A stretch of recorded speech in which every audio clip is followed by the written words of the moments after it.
Dalam menanggapi segala sesuatu dalam kehidupan ini, kita memerlukan pemikiran dari segala sisi. Kita tidak bisa terlalu percaya pada apa yang gencar diberitakan di media mainstream. Karena seperti yang sudah-sudah, kita pasti tahu dan menyadari bahwa media mainstream mudah sekali untuk digunakan sebagai alat pengiringan opini secara massal. Sebelum melanjutkan, jangan lupa tekan tombol like untuk dapat membantu pertumbuhan channel ini. Dan juga tekan tombol subscribe serta bel notifikasi untuk selalu mendapat update video-video terbaru dari saya. Untuk memperoleh manfaat penuh dari video ini, Anda sangat dianjurkan untuk menonton video ini sampai selesai. Dari video ini saya akan membantu Anda semua untuk melihat fakta-fakta yang berkaitan dengan merebaknya wabah pandemik virus COVID-19. Tujuan dari video ini bukan untuk menyebar ketakutan, tetapi untuk menyadarkan kita agar tidak mudah tergiring informasi yang keliru. Berikut ini adalah beberapa fakta menarik yang perlu kita ketahui tentang pandemi global virus COVID-19. Coronavirus adalah jenis virus yang biasa menginfeksi hewan mamalia dan burung. Human coronavirus atau coronavirus pada manusia pertama kali ditemukan pada akhir tahun 1960. Pada manusia, jenis coronavirus pada umumnya menyerang saluran pernafasan. Berikut ini adalah merupakan beberapa jenis human coronavirus. Coronavirus 229A, Coronavirus OC43, Coronavirus NL63. Ketiga jenis coronavirus ini yang menyebabkan tubuh kita meriang atau panas dingin, atau sakit tenggorokan yang sangat umum terjadi. Tidak ada yang spesial dari jenis coronavirus ini. Kemudian jenis coronavirus yang lebih berbahaya adalah MERS, kemudian SARS, di mana pada derajat ringan, kedua penyakit ini dapat menyebabkan demam, batuk, nyeri tenggorokan, masalah pada pencernaan, hidung tersumbat, tubuh yang merasa sangat lemas, sakit kepala, dan nyeri otot. Jika semakin berat, gejala ketiganya dapat menyerupai pneumonia, yaitu demam, batuk parah, kesulitan bernafas, dan nafas yang cepat. Kemudian jenis virus yang terbaru adalah SARS-CoV-2 atau yang disebut sebagai COVID-19, di mana jenis coronavirus ini memiliki karakteristik yang sangat mirip dengan MERS dan SARS, hanya jauh lebih ringan. Dan juga COVID-19 jarang disertai keluhan seperti pilek dan keluhan pencernaan seperti buang air besar, mencret, mual, dan muntah. Sebagai pembanding saja, tingkat kematian dari SARS adalah 10% dan MERS adalah 37%. Sedangkan tingkat kematian COVID-19 sampai hari ini tingkat kematiannya hanya berkisar di angka 3,4%. Yang mana perlu kita ketahui, 99% dari korban meninggal ini memiliki setidaknya 1-3 penyakit bawaan.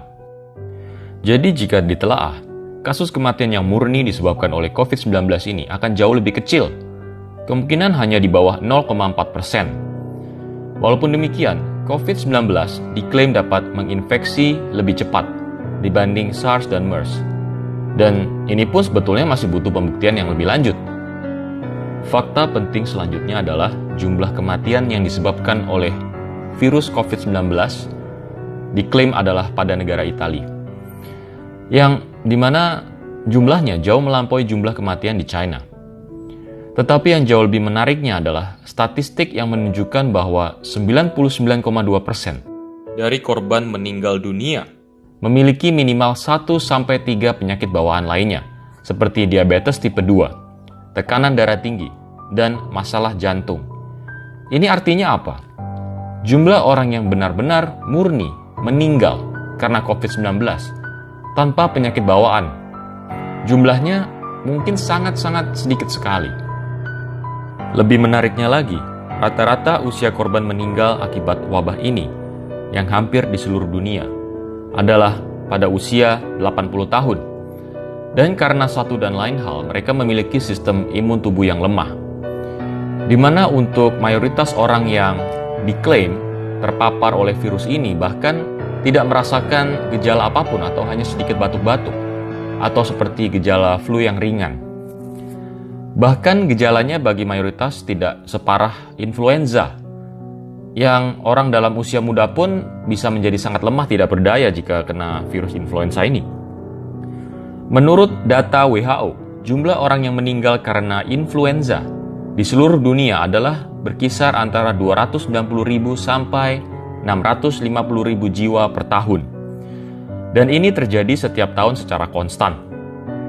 Serta adanya kemungkinan di mana angka aktualnya jauh lebih besar dari yang tercatat. Tetapi apakah kita lalu panik akan hal ini? Akan adanya virus influenza? Tentu tidak. Jika kita terkena flu, maka obat paling mujarab adalah beristirahat dan mengkonsumsi makanan yang sehat. Simple. Jadi jelas pernyataan WHO tentang COVID-19 ini sepertinya melebih-lebihkan dan bersifat menyebar teror ketakutan. Tetapi walaupun faktanya demikian, Sekjen WHO, Tedros Adhanom, menekankan setiap negara untuk menerapkan status tanggap darurat, termasuk penerapan lockdown ketat untuk setiap negara yang sudah terjangkit dalam tanda kutip COVID-19 ini. Tekanan keras ini juga terjadi pada negara kita. Saya pribadi sangat mengapresiasi pemerintahan Jokowi yang tidak menerapkan lockdown di negara ini. Dan jangan pernah sampai terjadi lockdown di negara ini.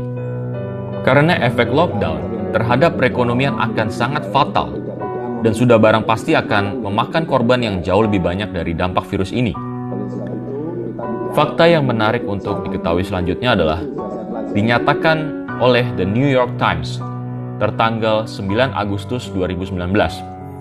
CDC atau Centers of Disease Control resmi menutup biolab Fort Detrick di Maryland, Amerika, yang menangani penelitian virus-virus dan patogen berbahaya seperti SARS, Zika, antraks, Ebola, termasuk salah satunya adalah virus corona.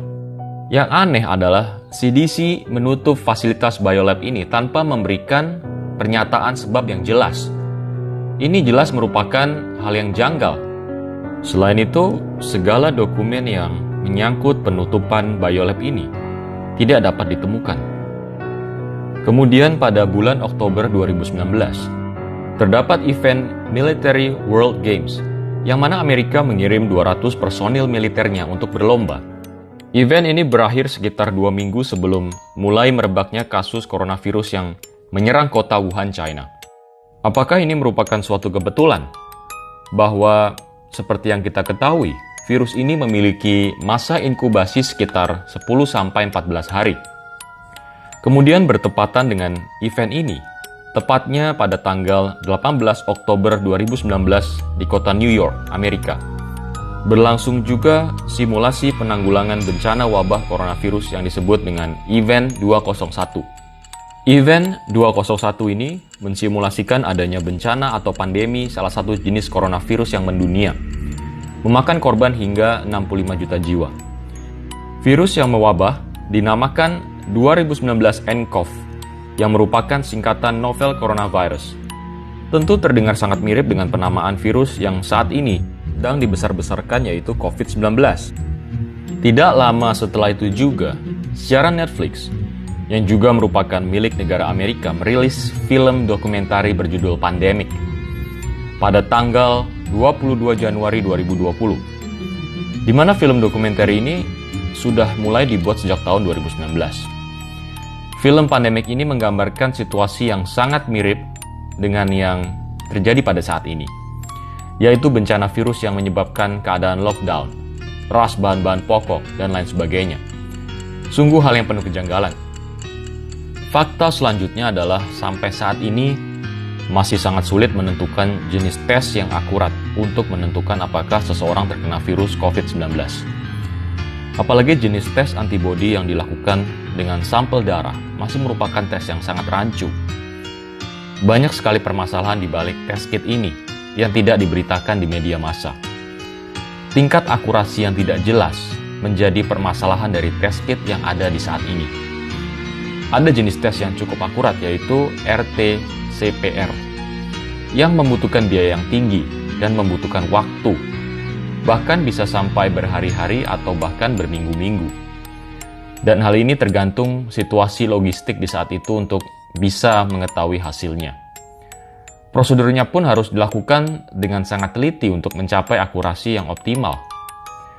Jadi hasil yang tercatat dan dipublikasikan oleh media massa besar kemungkinannya untuk memiliki akurasi yang sangat rendah dan sulit untuk bisa dipercaya kebenaran dari angka-angka tersebut. Hal ini juga cukup bagi kita untuk bisa mempertanyakan fakta yang meliputi seluruh status pandemi global dari virus COVID-19 ini. Jika melihat fakta-fakta ini untuk sekedar lucu-lucuan saja, mungkinkah jika kita melihat bahwa yang disebut sebagai coronavirus atau COVID-19 mungkin tidak lebih dari sekedar aktor bayaran yang sengaja diciptakan dan mungkin sesungguhnya tidak pernah ada? Apakah ini artinya kita semua sedang menonton atau bahkan menjadi bagian dari panggung sandiwara yang besar? Apakah tujuan dari menyebarkan berita-berita tentang coronavirus setiap hari dan setiap saat? Tujuannya adalah menciptakan ketakutan. Karena ada istilah fear is the currency for control. Artinya ketakutan adalah mata uang untuk kontrol. Jadi dengan menciptakan ketakutan di tengah masyarakat, maka akan semakin mudah mengontrol masyarakat tersebut. Problem, reaksi, solusi. Tidak ada cara lebih baik untuk memanipulasi persepsi massa selain dengan mengaktifkan mekanisme manusia untuk bertahan hidup. Terbukti seperti yang terjadi di Amerika. Dengan menyebarkan ketakutan melalui virus corona ini, dengan mudah orang patuh untuk menjadi dalam tanda kutip tahanan rumah. Orang-orang ketakutan dan memborong kebutuhan pokok. Kita pun di negara ini juga pasti sudah merasakan efeknya. Kita sudah 1 minggu lebih ini selalu di rumah, dianjurkan oleh pemerintah untuk tidak keluar. Yang paling merasakan pertama kali adalah para pekerja harian yang mulai perlahan kehilangan mata pencariannya. Kemudian para wira swastawan yang kehilangan banyak peluang penjualan karena peristiwa ini. Mal-mal yang sepi, banyak sekali orang yang dirugikan akan hal ini. Padahal negara kita belum benar-benar menerapkan lockdown dan hanya menerapkan pembatasan berupa social distancing dan work from home. Ini pun baru berlangsung beberapa minggu. Bisa diprediksi bagaimana kacaunya negara ini jika lockdown benar-benar diterapkan, apalagi untuk waktu yang tidak dapat ditentukan. Wabah pandemi global yang paling berbahaya adalah sifat ketamakan dan rasa tidak pernah cukup. Ini semua bersumber dari ego manusia.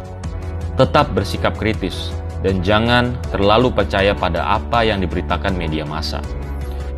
Prediksi saya hal ini masih akan berlangsung dalam waktu yang cukup lama dan membutuhkan waktu untuk pulih. Mudah-mudahan saya salah. Stay safe teman-teman semua. Semoga segala yang terjadi ini adalah untuk kebaikan kita semua di masa depan.